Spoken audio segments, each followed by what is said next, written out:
কাল হঠাৎই সন্ধ্যেবেলা একটা ফোন আসলো। ফোনটা ছিল ওর বন্ধুর। বলল, আমার মেয়ের অন্নপ্রাশন, তোদের কালকে আসতে হবে।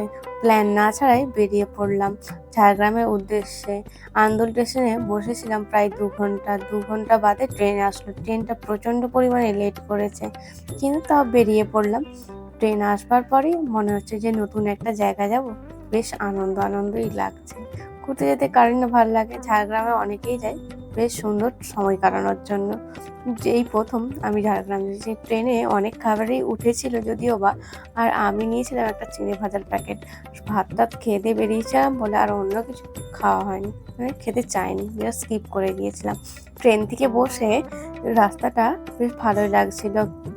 ট্রেনের বাইরের দিকটা, খড়গপুর থেকে যত পেরিয়ে যাচ্ছিলাম ঝাড়গ্রামের পথে, ততই দেখছিলাম ধুধু মাঠ, চাষযোগ্য জমিতেও চাষ হয়নি। আর বাকি যে আশপাশের জঙ্গল যেটা ছিল, শাল গাছের জঙ্গল, যেটা দেখতে অসম্ভব সুন্দর। ও মানে তোমাদের দাদা পড়াশোনা করেছে, এমএসসিটা কমপ্লিট করেছে ঝাড়গ্রাম কলেজেই। আর ও বলছিল যে এই যে তুমি যাবে খড়গপুরটা পেরিয়ে, শুধু দেখবে শাল পাতার জঙ্গল। বেশ ভালো, শাল গাছের জঙ্গলটা দেখতে অসম্ভব সুন্দর লাগছে। আর লাল মাটি, এখানে লাল মাটি বলতে যেটা মোরাম রাস্তায় দেওয়া হয় সেই মাটি বরাবরই রয়েছে। শাল গাছের জঙ্গলটা অসম্ভব সুন্দর। চলে এসেছি ঝাড়গ্রাম স্টেশনে, এখন নেমে পড়েছি। তো ওর বন্ধু আনতে আসবার কথা আছে, চলো ওইদিকে যাওয়া যাক। নতুন এক শহর আমার কাছে। আমি এই প্রথম ঝাড়গ্রাম এলাম, আর উনি বাবু 5 বছর পরে এসেছি। কেমন ভালো লাগছে। তোর বন্ধুর বাড়ি যাওয়া যাক। বন্ধুর বাড়ি ঢোকবার আগে ওকে বললাম, চলো একটু মিষ্টি নিয়ে নিই, যেহেতু আমি প্রথম এসেছি তোমার বন্ধুর বাড়ি। সামনেই ছিল একটা মিষ্টির দোকান, ওর বন্ধুর পরিবারের সকলের জন্য মিষ্টি একটু। প্ল্যান না ছাড়াই ইনস্ট্যান্টলি বাড়ি থেকে বেরিয়ে এসেছিলাম ঝাড়গ্রাম যাব বলে। সেজন্য বাচ্চাটার কিছুই গিফট কেনা হয়নি। তো পরদিন সকাল সকাল চলে গেছিলাম গিফটের দোকানে গিফট কিনতে। ওইখান থেকে চলে গিয়েছিলাম ঝাড়গ্রাম রাজবাড়ি। কিন্তু করোনার জন্য ঝাড়গ্রাম রাজবাড়িতে যে কোনো মানুষ অ্যালাউ ছিল না। তো এটা আমার কাছে খুবই এক দুঃখের বিষয়।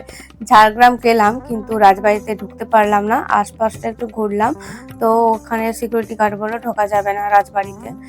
এরপর দেখলাম গেস্ট হাউস, রাজার পুকুর, এই টুকটাক টুকুটাকু দেখেই চলে আসতে হলো। তোমরা যদি ঝাড়গ্রাম যাও তো গেস্ট হাউস আছে একবারে রাজবাড়ির পাশেই।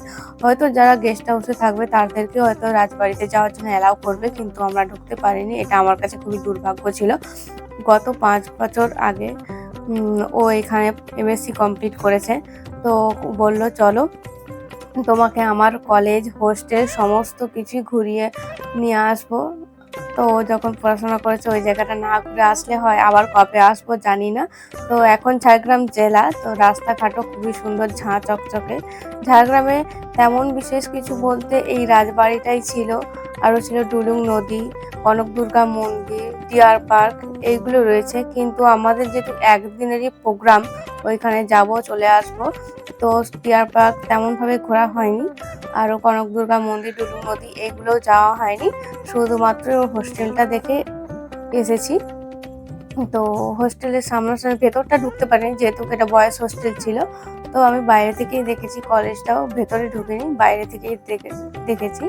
ও বলছিল যে এখানে আমার কতই স্মৃতি না জড়িয়ে আছে, 2 বছরের কত ঘোরাঘুরি করেছে। এই হচ্ছে ছেলেদের হোস্টেল, বয়েজ হোস্টেল, এইখানে ও থাকতো, তারই অনেক মেমোরিজ। আর এই হচ্ছে কলেজ, এটা ঝাড়গ্রাম কলেজ, রাজ কলেজ। এরপর চলে এলাম হোটেলে, যেই হোটেলটাতে সারণ্যার অন্নপ্রাশন ছিল। হোটেলের ভেতরটা চলো যাওয়া যাক। আর এটা ফ্রন্টের দিক, এভাবে বেলুন দিয়ে খুব সুন্দর করে সাজিয়েছে। তো এবার ভেতরটা একটু যেয়ে দেখে, ভেতরটাও অসম্ভব সুন্দর। সুন্দর এক পরিবেশ রয়েছে, গাছ দিয়ে ডেকোরেট করা, খুবই সুন্দর। যেটা আমি তোমাদের দেখানোর জন্য কিছু ক্লিপ নিয়েছিলাম। আর আমি এখানে দোলনাও ছিল, তো দোলনা দেখতে পেয়েছি। একটু দুলবো না তা কখনো হয়, একটু দুলেও নিলাম। ওকে বলছি যে কয়েকটা ছবি তুলে দাও, আর ও আমার কয়েকটা ভিডিও করে দিয়েছে।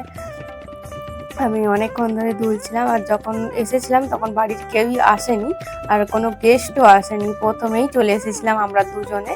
তো আমি পরিবেশটা খুব সুন্দর, সেটাই দুজনে খুব এনজয় করছিলাম। এত সুন্দর পরিবেশ, ওদের সাথে কথা বললাম ওর বন্ধু স্ত্রীর সাথে। সে বললো ওর জন্য সবাই যেন এখানটা এনজয় করতে পারে, গাছ দিয়ে ডেকোরেট করা সবার জন্য ভালো লাগে, তার জন্য এখানটা বুক করেছি। আমরা অন্নপ্রাশন অনুষ্ঠানের জন্য। এরপর বাড়ির টুকুটাকু সকলেই চলে এসেছে আর সারণ্যাকে আমি একটু আদরও করছিলাম। ওর মা আদর করবার পর কয়েকটা ছবিও তুলছিলাম। এই চলছিল আমাদের অনেকক্ষণ ধরে ছবি তোলা পর্ব। আর সারণ্যার জন্য যে গিফটটা আমি কিনেছি, এটা কিনেছিলাম আমি একটা ট্রেন, যাতে সারণ্যা খেলতে পারে, ওটা এখন গিফটটা দিয়ে দেবো। আর এরপরে চলছিল সারণ্যার কেক কাটিং পর্ব। তো ওর বাবা মা ওকে নিয়ে কেক কাটবে, আর কেক কাটার জন্য আমরা সবাই ওখানে চলে গিয়েছিলাম। তো সারণ্যা এর আগে কান্নাকাটি করেছিল, তো কেক কাটার সময় অতটাও কান্নাকাটি করেনি। যাই হোক, শান্ত হয়েছে। বাচ্চাটার শরীরটা অসুস্থ ছিল, তো এই দিন বাচ্চাদের খুবই ধকল যায়। ওর অন্নপ্রাশন মুখে ভাতের অনুষ্ঠানটা আগের দিনই হয়ে গিয়েছিল, তো অনুষ্ঠানটা ওই দিন হচ্ছে। তো আমরা ওই দিন যে পৌঁছেছিলাম তার আগের দিন, মানে অন্য একদিন হয়ে গিয়েছিল। এরপর কেক কাটিং পর্বটা চলছিল। তো ওর মা বাবা সারণ্যাকে সুন্দর করে কোলে নিয়ে ওর বাবা মা দুজনেই এই কেকটা কাটলো। কেকটা অসম্ভব সুন্দর দেখতে ছিল, যে কোনো বাচ্চার থেকে আকর্ষণ হবে কেকটা দেখে, এত সুন্দর কালারফুল ছিল।